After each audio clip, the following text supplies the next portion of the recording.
কোরীয় যুদ্ধ কি আনুষ্ঠানিকভাবে শেষ করার পথে? উত্তর কোরিয়াকে সরাসরি আলোচনায় বসার প্রস্তাব দিয়েছেন দক্ষিণ কোরিয়ার প্রেসিডেন্ট লি জে মিয়ং। যুদ্ধবিরতির 7 দশক পরও দুই দেশ আনুষ্ঠানিক শান্তি চুক্তিতে পৌঁছাতে পারেনি। এর মধ্যেই পারমাণবিক কর্মসূচি ও ক্ষেপণাস্ত্র পরীক্ষা ঘিরে উত্তেজনা অব্যাহত রয়েছে। কোরীয় যুদ্ধ আনুষ্ঠানিকভাবে শেষ করতে উত্তর কোরিয়াকে আলোচনায় বসার প্রস্তাব দিয়েছেন দক্ষিণ কোরিয়ার প্রেসিডেন্ট লি জে মিয়ং। 1953 সালে যুদ্ধবিরতি চুক্তির মাধ্যমে সংঘাত থামলেও দুই দেশ এখনো কোনো শান্তি চুক্তি স্বাক্ষর করেনি, ফলে আনুষ্ঠানিকভাবে যুদ্ধের অবসান ঘটেনি। জাপানের শাসন থেকে কোরীয় উপদ্বীপের মুক্তির স্মরণে আয়োজিত এক অনুষ্ঠানে জে মিয়ং লি বলেন, দুই পক্ষের উচিত একে অপরকে হুমকি দেওয়ার মানসিকতা থেকে বেরিয়ে এসে দীর্ঘদিনের যুদ্ধের অবসান নিয়ে সরাসরি আলোচনা শুরু করা।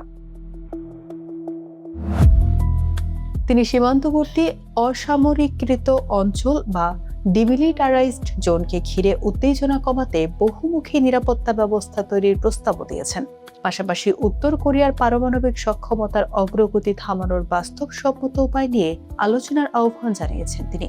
তবে পিয়ংইয়ং এখনও এই প্রস্তাবকে কোনো প্রতিক্রিয়া জানায়নি।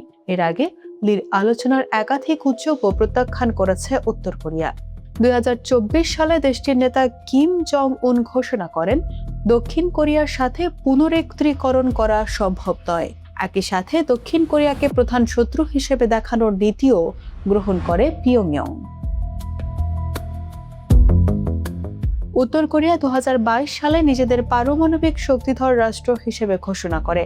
দেশটির পারমাণবিক অস্ত্র কর্মসূচি নিয়ে আন্তর্জাতিক উদ্বেগের পাশাপাশি নিয়মিত ব্যালিস্টিক ক্ষেপণাস্ত্র পরীক্ষাও চলছে।